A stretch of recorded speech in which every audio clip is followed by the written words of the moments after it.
प्रिय छात्रों, आज मैं आपको आपकी थर्ड पोएम कीपिंग क्वाइट, जिसे पेब्लो नेरुडा के द्वारा लिखा गया है, मैं इस पोएम को पढ़ाने के लिए जा रहा हूँ। जैसा कि इसका टाइटल है कीपिंग क्वाइट, शांत रहना,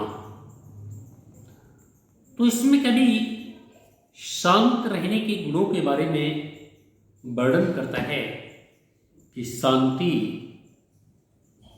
के कौन कौन से लाभ होते हैं अथवा शांति रहना किस तरीके से लाभप्रद होता है प्रत्येक व्यक्ति के लिए, समाज के लिए, वातावरण के लिए, इस पृथ्वी के लिए, सभी के लिए।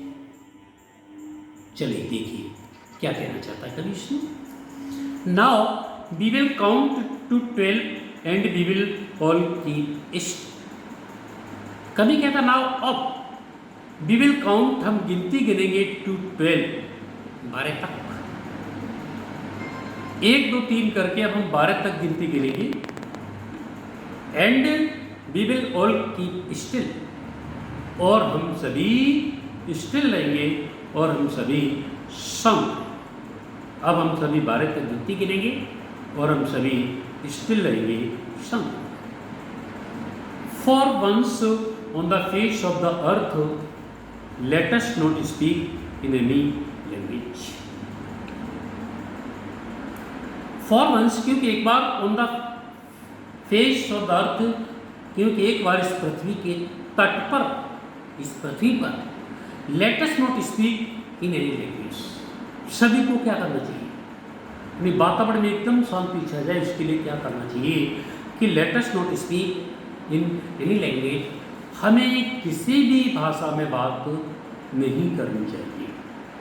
लेट अस नॉट स्पीक, हमें बात नहीं करनी चाहिए एनी लैंग्वेज, किसी भाषा में। Let us stop for 1 second, और हमें क्या करना चाहिए? लेट अस स्टॉप, हमें स्टॉप हो जाना चाहिए, हमें रुक जाना चाहिए फॉर 1 सेकेंड, 1 सेकेंड के लिए हमें रुक जाना चाहिए। And not move our arms so much, and not move our arms so much, और हमें अपनी भुजाओं को भी मूव नहीं करना चाहिए, हमें अपने हाथों को भी नहीं चलाना चाहिए। It would be an exotic movement, तो ये क्षण कैसा होगा? It would be an exotic movement, एक बहुत ही विचित्र क्षण होगा। विदाउट रस, बिना भाग दौड़ के होगा। विदाउट इंजन्स, बिना इंजन की आवाज़ के होगा। नहीं, कहीं पर भी कोई इंजन नहीं चलेगी, कहीं पर भी कोई भाग दौड़ नहीं होगी। We would all be together, और हम सभी इकट्ठे होंगे। We would all be together, हम सभी एक साथ होंगे, इकट्ठे होंगे। In sudden strange, in sudden, एक अचानक, स्ट्रेंज में विचित्र ढंग से, हम सभी अचानक विचित्र ढंग से सब इकट्ठे होंगे।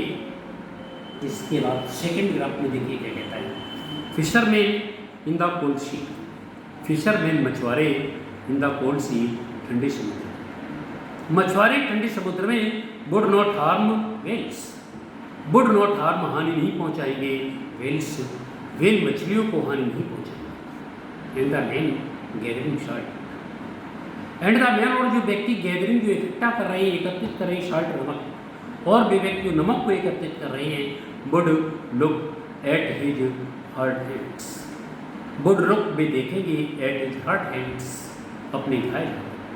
जब चारों तरफ शांति होगी तो जो मजदूर हैं नमक को एकत्रित करने वाले, वो भी अपने कार्य को छोड़ देंगे और अपने घायल हाथों को देखेंगे। Those who prepare green bars, those वे व्यक्ति हु प्रिपेयर, जो तैयारी कर रहे हैं ग्रीन बार्स, हरे युद्ध की तैयारी कर रहे हैं।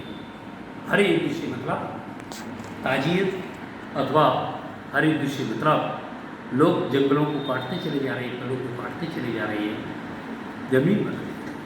तो दोस्त वे व्यक्ति हु प्रिपेयर ग्रीन बार्स, जो ग्रीन बार की तैयारी कर रहे हैं, बार्स विद गैस, गैस के युद्ध की तैयारी कर रहे हैं, बार्स विद फायर, आग से युद्ध की तैयारी कर रहे हैं।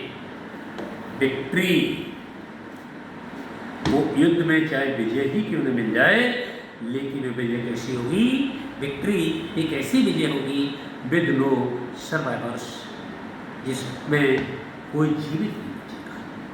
वह विजय कैसी विजय होगी जिसमें कोई सर्वाइव नहीं करेगा, जिसमें कोई जीवित नहीं बचेगा। Would put on clean clothes. और क्या करना चाहिए? तो ऐसे लोगों को युद्ध की तैयारी छोड़ करके वुड पुट ऑन, इन्हें पहनना चाहिए क्लीन क्लॉथ्स, साफ सुथरे कपड़े। ऐसे लोगों को साफ सुथरे अच्छे कपड़े पहनना चाहिए।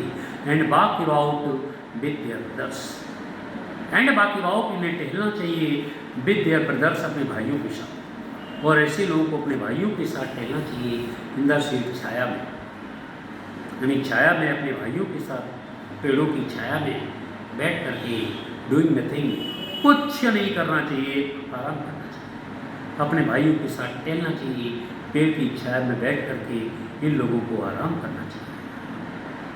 What I want should not be confused. लेखक कहता व्हाट आई वांट, जो मैं चाहता हूं, शुड नॉट बी कंफ्यूज्ड, उसका अर्थ गलती से नहीं निकाला जाना चाहिए, गलती से नहीं समझा जाना चाहिए with total inactivity, with total पूर्ण इनएक्टिविटी, निष्क्रियता। इसका अर्थ पूर्ण निष्क्रियता न समझा जाए। कभी कहता जो मैं चाहता हूं, इसका अर्थ पूर्ण निष्क्रियता न समझा जाए। शुड नॉट बी कंफ्यूज, न समझा जाए विद टोटल इनएक्टिविटी, पूर्ण निष्क्रियता। Life is what it is about. Life is what, जीवन का जो उद्देश्य है, इट इज अबाउट, वह तो है ही। जीवन का जो उद्देश्य है वह तो है ही। I want no truck with death. I want no truck, में कोई वास्ता नहीं रखता हूं विद डेथ, मृत्यु। इस बात में मृत्यु से मेरा कोई वास्ता नहीं है, इस बात में मृत्यु से मैं कोई भी वास्ता नहीं। If we were not so single minded, if we were not so single minded, यदि हम न होते सो सिंगल माइंडेड, एकाग्र होकर के, about keeping our life, about keeping माने रखना, अवर लाइफ, अपने जीवन को मूवी माने चलते रहते, चलता रहता। यदि हम एकाग्र होकर के अपने जीवन को चलते रहने देना नहीं चाहते, and for once could do nothing, तो परिणाम क्या है? एंड और फॉर वंस, एक बार कुड डू नथिंग, तो हम कुछ भी नहीं कर सकते। तो इसका मतलब ये है कि हम कुछ भी नहीं कर सकते। यदि हम एकाग्र होकर के जीवन भर न चलते रहते, तो एक बार कुछ न करते, perhaps a huge silence might interrupt this. तो क्या होगा? Perhaps शायद a huge silence, एक बड़ी खामोशी, might interrupt, विघ्न डाल देती, this sadness, इस उदासी, शायद एक बड़ी खामोशी इस उदासी में विघ्न डाल देती। Of never understanding ourselves, जो इसलिए है ऑफ नेवर अंडरस्टैंडिंग, हम लोग कभी नहीं समझते अवर सेल्फ, स्वयं के बारे में। इसका मतलब हम स्वयं को कभी नहीं समझते। And of threatening our self, and और ऑफ थिएटरिंग मनी, धमकी, जोखिम, अवर सेल्फ, अपने आप को भी डेथ, यानी हम स्वयं को कभी नहीं समझते और अपने को मृत्यु के जोखिम में डाल देते। यदि हम एकाग्र होकर के जीवन भर चलते हुए रहते, तो हम शायद अपने आप को मृत्यु के जोखिम में डाल देते। ये कभी यहां पर कहना चाहता है। Perhaps the earth can teach us, अगले ग्राफ में कभी कहता परहैप्स, शायद the earth, Prithvi, can teach us, हमें सिखा सकती है, एज, जैसा कि when everything seems dead, when जब everything, प्रत्येक वस्तु seems dead, मृत प्रतीत होती है। जैसा कि जब प्रत्येक वस्तु डेड प्रतीत होती है, मृत प्रतीत होती है, and later proves to be alive, and later बाद में प्रूव्स, सिद्ध होती है, टू बी अलाइव, जीवित सिद्ध होती है। यानी संभवतः हम धरती से कुछ सीख सकते कि जब जब कुछ मृत प्रतीत होता है तो बाद में वह जीवित सिद्ध होता है। बहुत अच्छी लगती है। यानी जब जब हमें इस पृथ्वी पर कुछ मृत प्रतीत होता है and later proves to be alive, बाद में वह एलाइव भी, जीवित भी प्रतीत होता है।